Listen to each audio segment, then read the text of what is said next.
Olá, boa tarde, bem-vindos à segunda temporada de 2023 da nona temporada anual da Storytelling Academy. Estamos encerrando esse ano, no que a gente começa o 10º ano.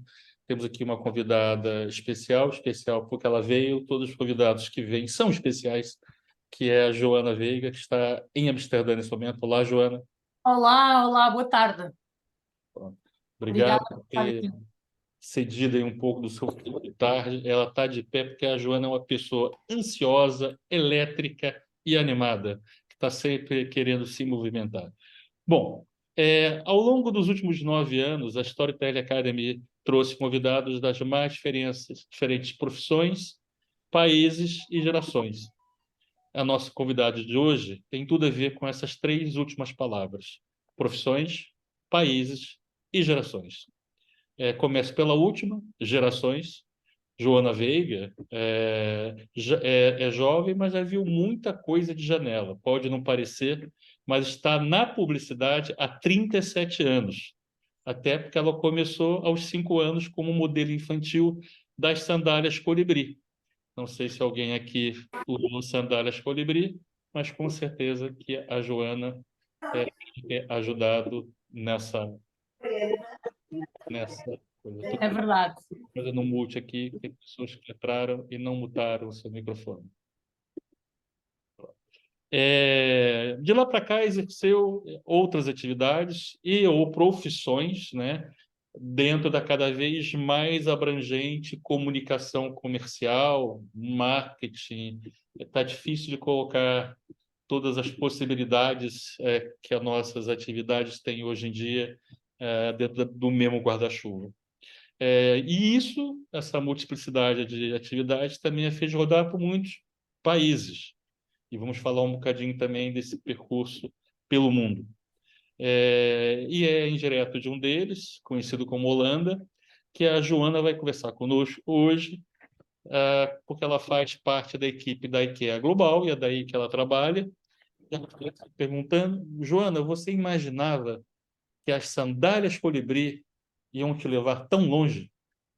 Imagina, também conhecidas como a sandália do peixe-aranha, não era? A resposta é não, e claro que só posso, nem imagino que os meus pais, que na altura pensaram em colocar-me a mim e à minha irmã mais velha como modelos infantis, alguma vez imaginaram que seria o primeiro abrir de portas e a exposição à indústria da publicidade. Portanto, inicialmente não, mas agora olhando para o passado acho que faz todo o sentido, porque possibilitou que eu ficasse alerta para esta indústria como uma profissão e como algo que eu poderia fazer parte, não só como um modelo infantil. Fiz 2 filmes, portanto também não tive uma carreira muito forte. Vou fazer uma coisa aqui, um pouco a biografia ao contrário. Faz um enquadramento do que você faz hoje, da sua atividade, depois a gente vai para trás e vai ver um pouco o seu percurso, só para o pessoal que ficar enquadrado. Claro.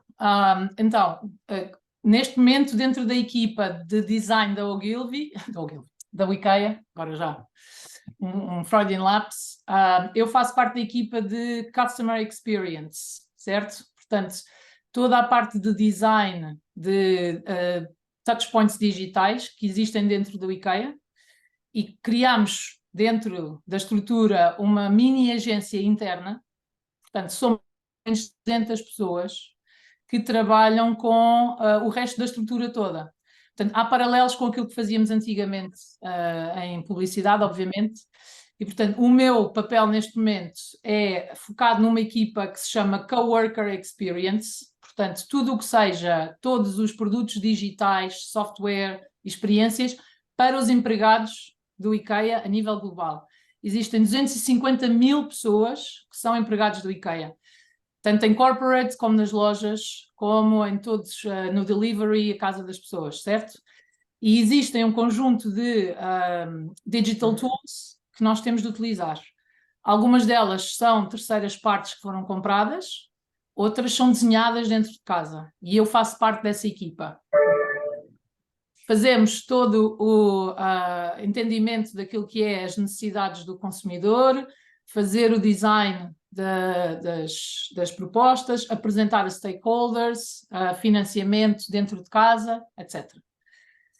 Por outro lado, também faço parte da equipa de leadership desta equipa de design. Portanto, para tentar perceber como é que será no futuro, como é que a equipa se desenvolve, quais são as competências, que tipo de pessoas e de colegas é que teríamos que contratar, inclusivamente, quais são os projetos mais importantes. Portanto, é uma dual phase, uma parte mais de liderança e uma parte mais operacional no design. Mas assim você faz o papel de gestão. Você não é designer, você desenha. Eu não sou designer, não. Eu não lembro de você desenhando coisa, mas também não sabia que você era modelo infantil, então pode ser que eu tivesse me... Nunca fui designer, portanto, quando trabalhava contigo era account, depois daí passei a ser planner e estratega, certo? Portanto, eu trabalho muito mais na parte de stakeholder management, entendimento de quais são os pain points do consumidor, mas também ligar a estratégia dos vários departamentos, porque existem, como estava-te a dizer, são 250 mil empregados a nível global, existem muitas unidades diferentes e todas essas unidades vão ter diferentes pontos de vista sobre o que é necessário fazer. Portanto, o meu papel é um pouco como um strategy director numa agência, não é? Perceber exatamente, ok, dentro das diferentes contas que nós temos, o que é que faz sentido na estratégia global. Portanto, não faço design de produto, mas estou muito mais na estratégia do design. Depois trabalho com muitos colegas que são ativamente os designers, tal como trabalhava com os designers nas agências. Portanto, definir as propostas, definir os briefings e garantir que os stakeholders estão alinhados. Ok. São 250 mil colaboradores em quantos países que a IKEA está presente? 32 e desde o ano passado, desde a situação com a Rússia, 31. Ok. Tá bom. Vamos congelar aqui um pouco a IKEA, já chegamos aí, agora vamos voltar um pouco lá para trás, né? Pois é, e você, para quem não sabe, né, nós trabalhamos juntos na Ogilvy em 2005, 2006.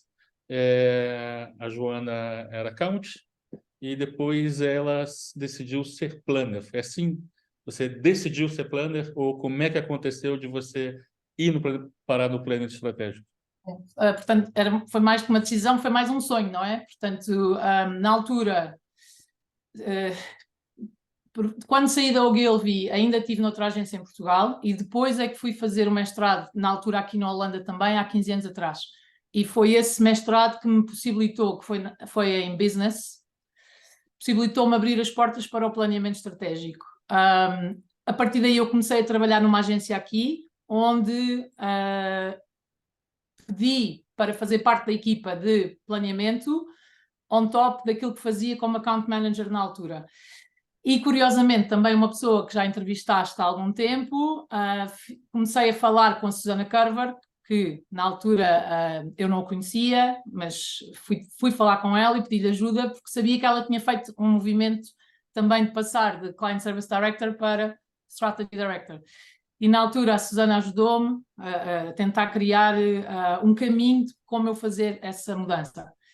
E foi com a ajuda tanto da Susana como do meu diretor criativo da agência que eu trabalhava na Holanda na altura, que comecei a fazer essa mudança. Quando voltei para Portugal, eu fui trabalhar para a Born, já como Strategy Manager, também por força dos dois fundadores na altura acreditarem em mim e darem-me essa oportunidade, sem dúvida nenhuma. E a partir daí, que foi 2008, estive sempre constantemente na estratégia e sempre a trabalhar nesse caminho. Sou um bocadinho self-made, portanto não estudei necessariamente estratégia, portanto foi aprendendo com as outras pessoas, foi aplicando os case studies que via e ver como é que poderia tornar-me uma melhor profissional nesta parte de planeamento estratégico. Eu acho que aquilo que a grande diferença foi quando eu deixei de trabalhar naquilo que nós em dia chamamos de publicidade tradicional, não é? Portanto, em 2011 eu fui trabalhar para a Wiz Interactive como diretora de planeamento estratégico.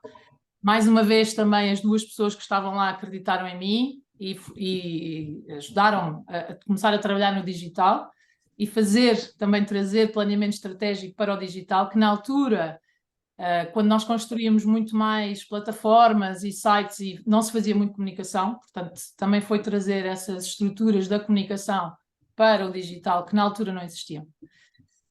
O que faz aqui a grande diferença foi quando eu fui para a Inglaterra e comecei a trabalhar mais em Product Strategy, que já era feito nas agências, de alguma forma, de uma forma muito mais profissional, não é? Trabalhar para a Nike, na parte dos produtos, como eles tinham aquela pulseira, que agora já nem me lembro do nome, que já nem existe. Trabalhar para a Google em projetos específicos também de Product Strategy. Portanto, comecei-me a afastar daquilo que era a comunicação para aquilo que hoje em dia cai dentro de uma caixa que é Customer Experience. E foi isso que depois me levou a poder ir para o IKEA agora, do lado do cliente, trazendo todas essas estruturas que nós em agência somos muito mais maduros muitas vezes que os nossos clientes, não é? E portanto também era isso que a equipa dentro do IKEA procurava. Mas quando você estava fazendo um projeto para a Nike ou para o Google, não era via uma agência, já era com eles diretamente, é isso? Ou era via Não, uma... na altura ainda havia agência, sim, sim. Eu estive sempre em agências até o ano passado, portanto.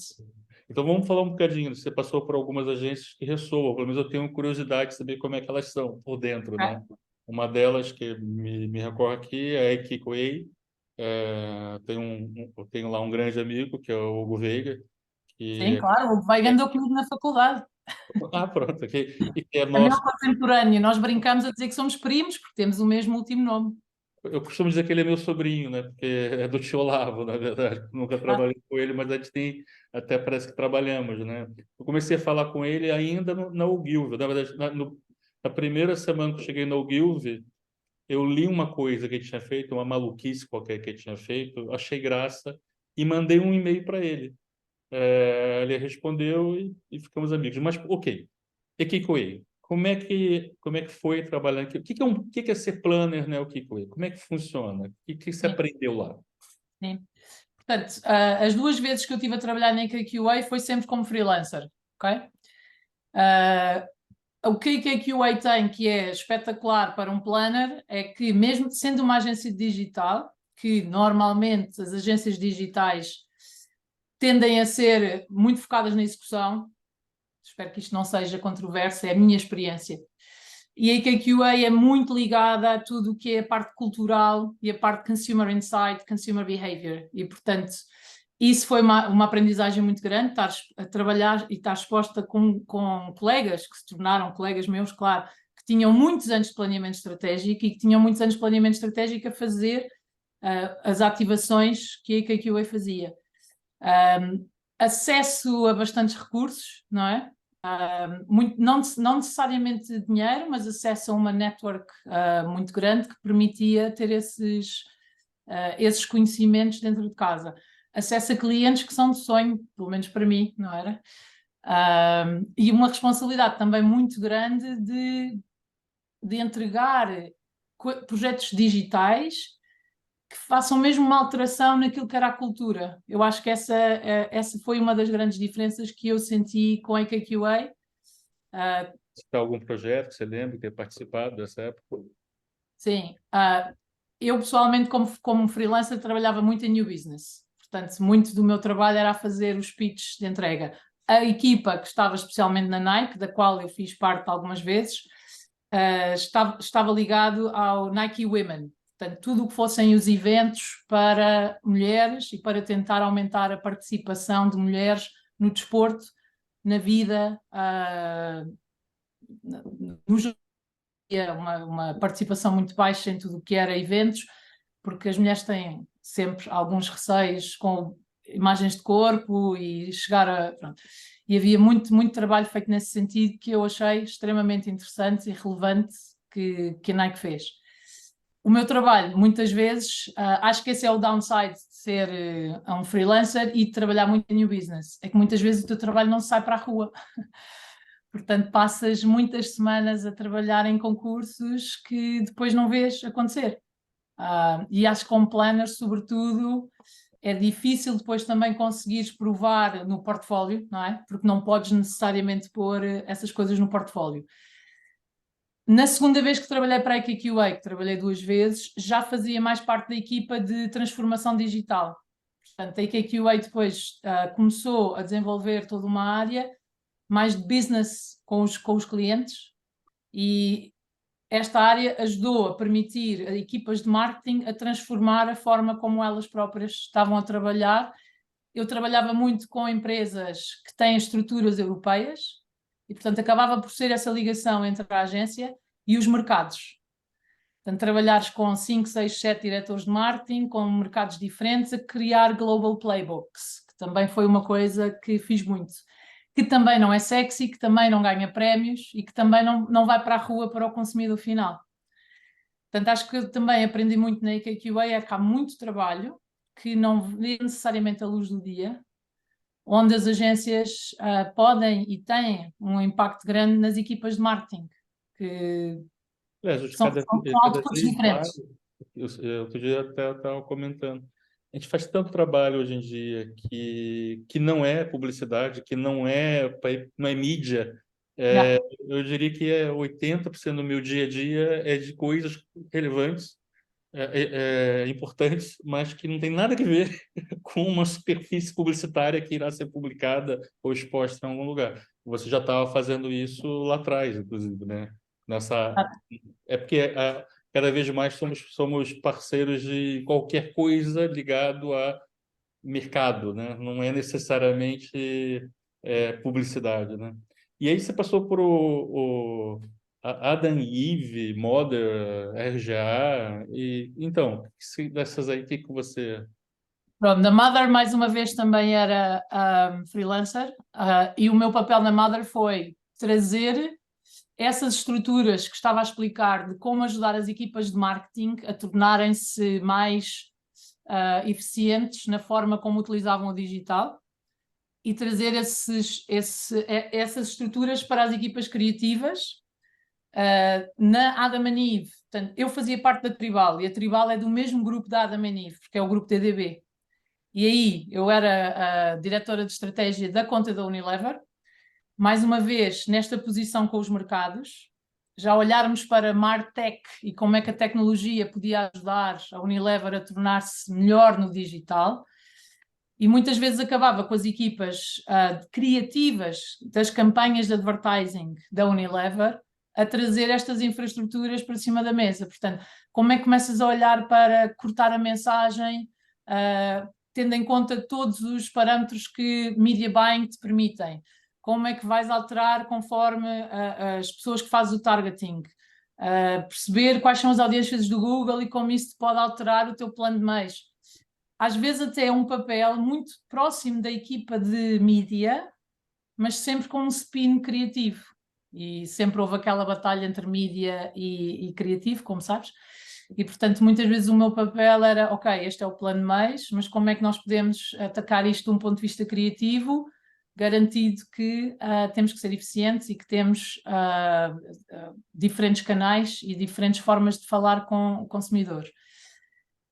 Portanto, tanto na Tribal com a Adam and Eve como na Mother foi muito já esse papel de trazer essas frameworks e global playbooks para as equipas locais e para as equipas de marketing na Europa. Na RGA foi antes disso, já foi há muitos anos, foi 2014, se não estou em erro, e era mais comunicação, tipo social e e-commerce para Unilever, para Nike. Foi uma altura em que a própria da conta da Nike estava dividida entre a AKQA e a RGA, e eu, como tinha estado nas duas, também para mim era fácil. São duas grandes empresas, sem dúvida nenhuma. Voltei a estar mais tarde também nessas empresas, e vi como é que havia também um apetite de passar da comunicação para esta customer experience, como passar mais para ser dono da customer journey, trazer a publicidade para a parte do digital de uma forma mais interessante para mim, não é? Que tem muito mais a ver com como é que as coisas, como é que podemos trazer serviços, service design para o consumidor final. E vi que essas duas agências, muito a AKQA e a RGA, são muito fortes nisso. inovação com clientes, fazer parte de Innovation Labs, trazer novas metodologias de design thinking. Portanto, foi aqui muito quando se começou a criar este overlap entre o experience design e aquilo que era a publicidade em digital. Para mim foi... E você estava em Londres nessa época? Sim, sim. Eu só mudei para Amsterdão agora, outra vez, há 1 ano e meio. Então vamos lá. Lisboa. Depois de Lisboa foi para... Sim, é assim, para simplificar, eu trabalhei 10 anos em Portugal e 10 anos em Londres e agora estou aqui.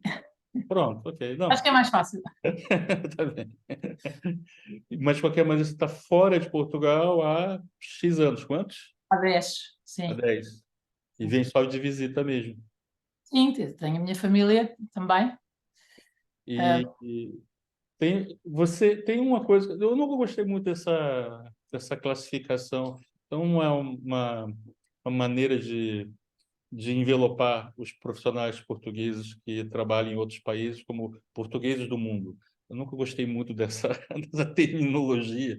Parece, sei lá, um programa da RTP2, sabe? Portugueses pelo mundo. É assim, algo assim. Mas, de qualquer maneira, sim, sabemos que existem muitos portugueses que, na área do marketing e da publicidade, que trabalham espalhados por vários partes do planeta. Como é que você explica isso, essa coincidência geracional? É falta de espaço aqui? É geracional mesmo? Ou seja, não tem a ver com o fato de ser Portugal, tem a ver com a sua geração? É uma geração que gosta de trabalhar em outros países? Desenvolva. Do meu ponto de vista, eu diria que não só a minha geração, sendo a geração que entrou na União Europeia quando tínhamos 5, 6 anos e ter essa possibilidade de poder viajar e de fazer Erasmus, portanto, sim, essa vontade de viver fora, também porque podíamos, mas por outro lado, 80% dos meus amigos emigraram quando foi, na altura o Pedro Passos Coelho estava no poder e quando foi todo o grande bailout e o problema com a Troika, não é? Portanto, sinto que dos meus amigos, muitos de publicidade, que também por força de ter estudado publicidade e ter trabalhado em Portugal sempre em publicidade, muitos dos meus amigos são dessa área. E, portanto, emigramos muitos. Eu diria que para aí 80% do meu grupo de amigos emigrou.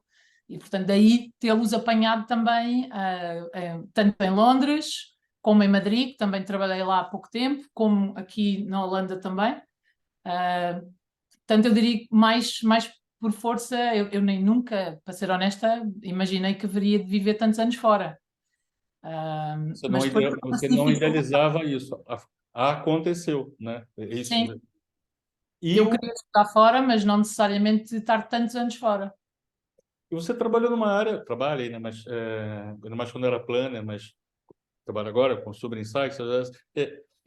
Ser português, ou seja, existe algo da nossa cultura que ajude a esse olhar para o outro quando você vai trabalhar em outro país? Pergunta. Eu acho que sim, porque abre-nos. Nós sempre fomos um país pequeno, não é? Sempre tivemos abertos a outras línguas, muitos de nós falam outras línguas e sempre tivemos noção que éramos muito pequeninos e, portanto, não poderia ser só dentro da nossa cultura que podíamos viver. Acho que há uma grande diferença quando estava em Inglaterra e trabalhava com muitos colegas que eram ingleses e eles não tinham essa abertura e é cultural. E até colocou-me a mim como vantagem, quando comecei à procura de trabalho, quando comecei a perceber, eu fazia o meu personal branding como sendo a europeia. E isto, sobretudo em Inglaterra, funcionava lindamente, porque eles sempre foram muito inglês, domestic driven ou americanos. Portanto, eu trazia esse conhecimento do mercado europeu. E vejo aqui também com os clientes que tive, portanto, nessas estruturas que te disse, trabalhar muito com esses outros mercados, também muitas vezes eu jogava essa carta, que era, pois, não se esqueça, eu sou de Portugal, é um país pequeno, portanto nós sempre estivemos abertos a outras culturas, falamos outras línguas, e via que as pessoas viam nisso uma mais-valia, que confesso que tenho jogado sempre com isso a meu favor. Portanto, E somos um vocês- país pequeno, e acho que isso ajuda. Portanto, não é ser falsa humbling, mas é abrir o jogo e dizer, eu sou de um país pequeno e, portanto, sempre tive essa noção de olhar para outros países maiores para ver outras opções, para ver best practices que nós pudéssemos aprender. E muitas vezes vejo outros colegas, talvez de mercados maiores, americanos, alemães, ingleses, que são muito mais a achar que tudo aquilo que vem dos países deles é que é espetacular. Eu também trabalho em multinacional e você vai acostumando com certos perfis, né? Ou seja, o francês, ele é naturalmente um bocadinho arrogante. Mesmo quando ele é simpático, ele tem uma certa arrogância ali embutida. O americano, ele tem uma certa maneira de olhar de cima para baixo. É uma simpatia que é condescendente, né? Tipo, vocês pobrezinhos fazem assim, né? Ingleses são patronizing. São clichês e até preconceitos, mas na verdade, na prática, o mundo acaba por se repetir, né?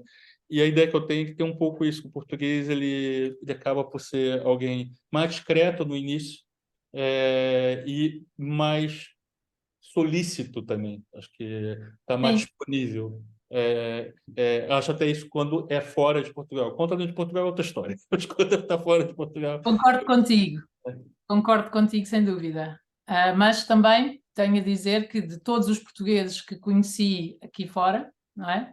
Toda a gente sempre foi muito solícita e muito querida para ajudar, para integrar, para partilhar. Portanto, às vezes alguma dessas tensões que possam existir em Portugal nunca as senti fora, Hum. mas pelo contrário. E você pensa em voltar a trabalhar aqui em Portugal? É um sonho? É algo que você tem no seu horizonte?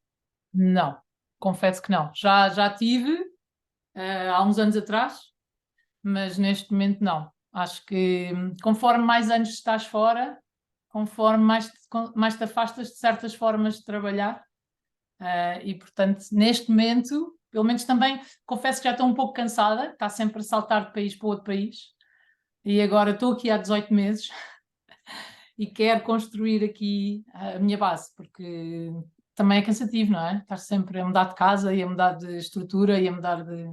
E como tu disseste, eu sou jovem, mas já não sou assim, já não tenho 25 anos.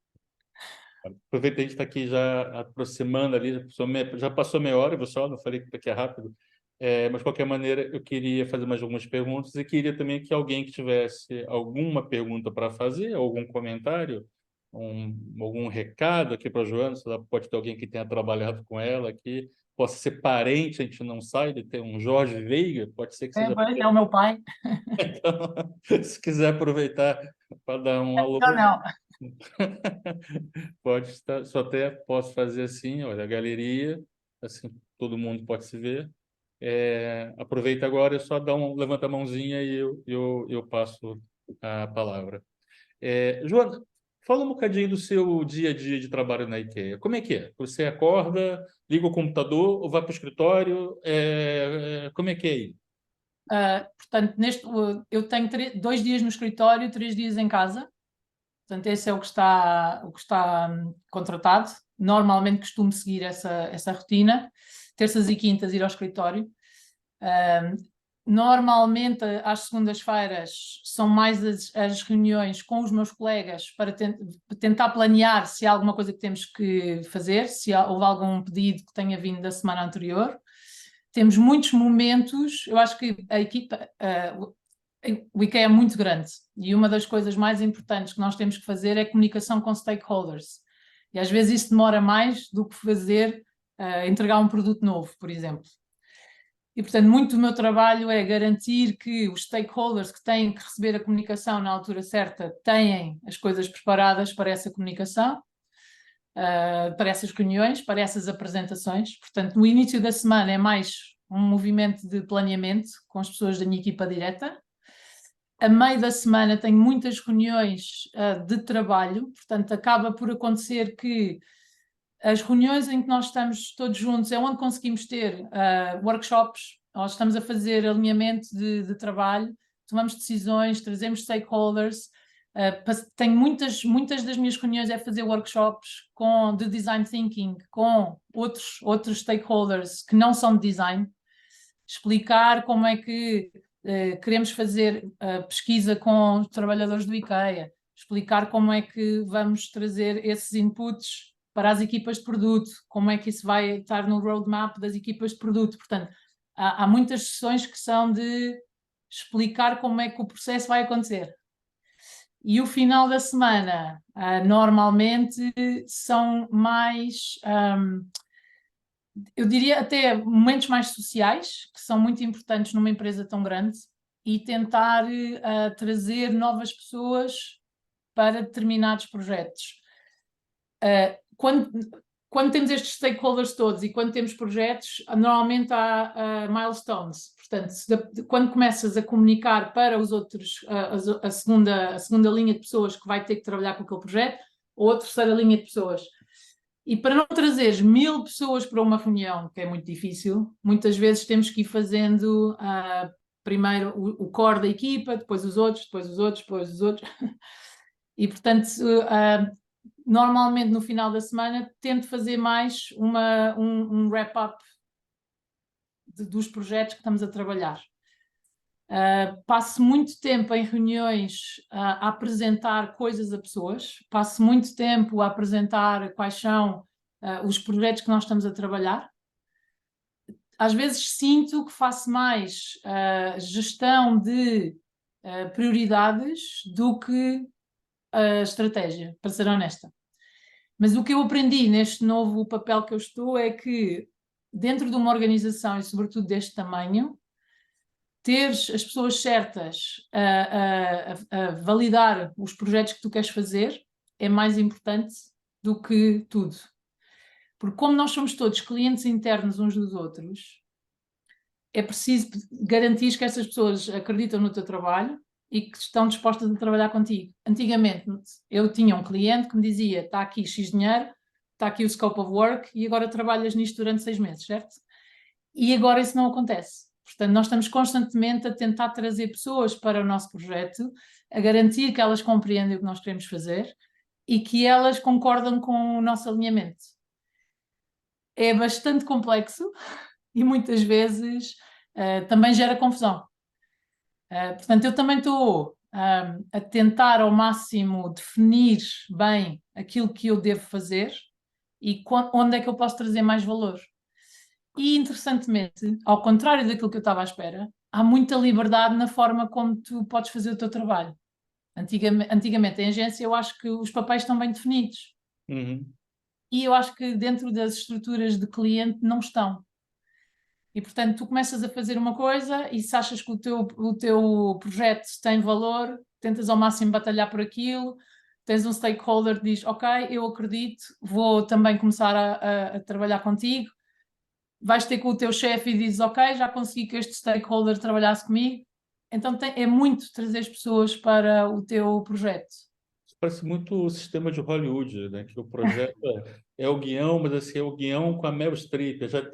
Aí já aparece um produtor que quer também. Aí aparece Olha, um produtor secundário que também quer. E se não tiver esse ticket, você não consegue andar. É um é uma pouco boa isso. analogia, é uma boa analogia. Também tem sido para mim uma aprendizagem enorme, porque eu acho que em agência, sinceramente, até temos a vida facilitada, e não acredito a dizer isto ao fim de 20 anos a estar em agência, mas há uma definição de scope of work, há uma definição de tempo e há um budget mais ou menos. E agora aqui não há. E depois também há outra coisa que é uma empresa sueca e, portanto, culturalmente também é diferente e são formas de trabalhar diferentes que eu também tive que me habituar. E, portanto, trazeres os teus colegas para um projeto é muito mais importante às vezes do que entregar o projeto. Sem contar o famoso humor sueco, que é um humor muito próprio. Eu sei porque eu morei em uma república de estudantes com um sueco e eu não entendi nenhuma piada que ele contava. Mas, enfim. Tem aqui uma pergunta do Jorge Cunha. Quais são os KPIs que normalmente são utilizados para a entrega de resultados na sua função? Você quer responder isso? Sim, olha, boa pergunta, que ainda hoje estávamos a falar de KPIs.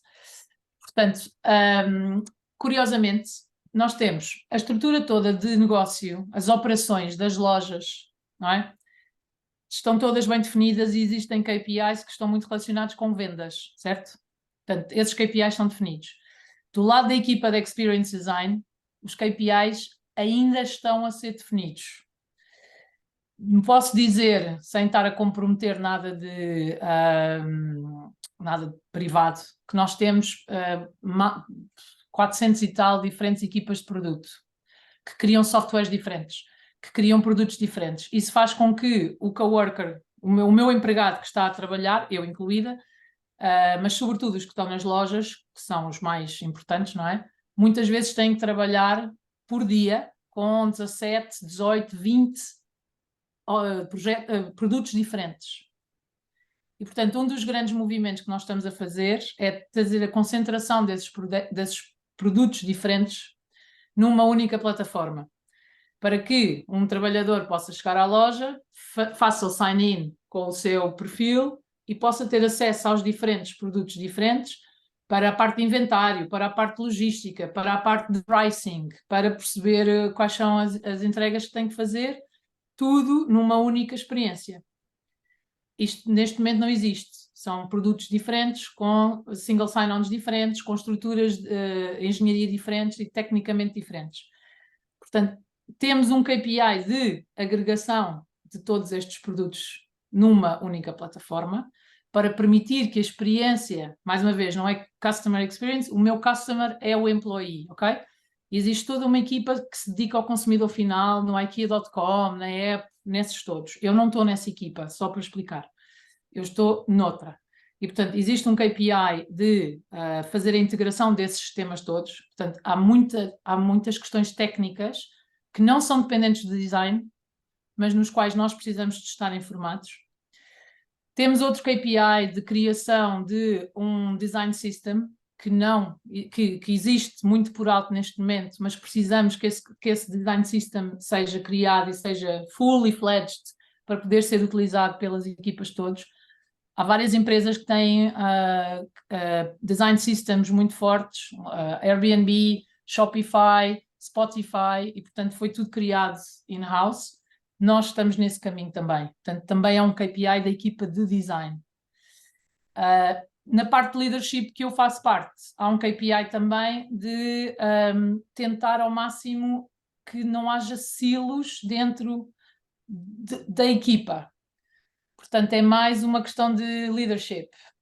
Imagina, nas agências, se tiveres o grupo que só trabalha na conta da Coca-Cola, o grupo que só trabalha na conta da Ferrari, whatever, e as pessoas não estão alinhadas, cabia aos nossos, tu, como meu chefe, haver KPIs para a agência, certo? Portanto, eu também faço parte dessa equipa para que haja um KPI de estarmos todos alinhados e não estarmos em silos. Genericamente, por alto, espero responder. Ele faz uma pergunta complementar. Será um workplace adoption time? Workplace adoption time. Desconheço essa terminologia, então não sei. Não estou a perceber o que é que o Jorge quer dizer. O Jorge não quer perguntar diretamente, não, Jorge. Abre aí o microfone e pergunta. Sim, ok, boa tarde. Olá. A pergunta é, boa tarde, ou seja, se tens vários sistemas, a ideia lógica será qual é o tempo mínimo que um empregado novo, quando entra, consegue lidar com esses todos os sistemas que ele tem que lidar. Onboarding, sim, ok. Eu chamar-lhe onboarding, sim. Boa pergunta, para teres uma noção, neste momento, mais uma vez, temos esses sistemas todos. O onboarding de um empregado está nos 90 dias. E, portanto, também... Isso será um bom KPI, reduzir.